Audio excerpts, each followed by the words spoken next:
This will be a quick video on how I took care of a loose striker pin on my Smittybilt Rear XRC tire carrier bumper.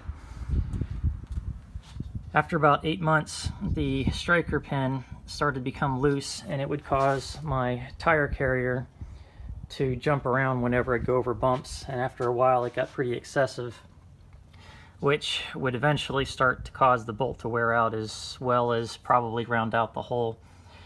So I decided I had to eventually tighten it down, which I had been putting off because even though this is easily accessible, the nut is right behind here and there's no way to get to it at all unless you go through this location here. So let me show you where this thing is. So here's the back of the bumper and it's up in this open area here and all the way back there. And you can see that no socket of any wall thickness is going to fit back there. You can also see the damage I did to the nut by putting a larger socket on at an angle to secure it so that I could tighten it down from the other side. When the bumper is installed, this striker pin actually goes on before the bumper is fixed to the Cherokee. So getting it on to begin with wasn't an issue, but tightening it down is. So what I did was use wobble extensions to go in the access point there, or the lift point of the bumper, and in my case I used 3 wobble extensions. And even though I have a short 2-inch one on the end, a 1-inch would be actually a bit better because you would have a better angle to the nut. And once you do this, if you do, you'd understand why.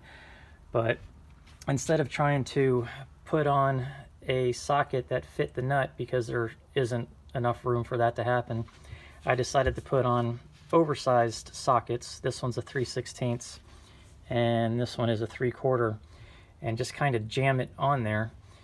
And then at the same time I used a 19mm socket and put it on the striker pin itself, and while I used the other ratchet to jam the nut from the back side, I then tightened it from this side with this ratchet.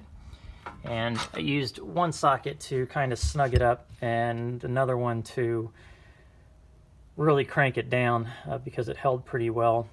And as I showed earlier, it did kind of chew up the nut a little bit. I should be able to tighten it down a few more times before I completely strip it, and then at that point I will have to decide what I'm going to do, which probably isn't going to be pretty or a lot of fun. But for now, it did work, and I do want to hear any feedback about other solutions possibly and how to make that happen, how to tighten that down when it loosens again. I wasn't able to put Loctite on it because I do not want to take this nut off and basically get really frustrated trying to get it back on. So I didn't add any Loctite to any of this. It will loosen again for sure. Anyway, feel free to leave comments, questions, or suggestions below. Please subscribe, and thank you for watching.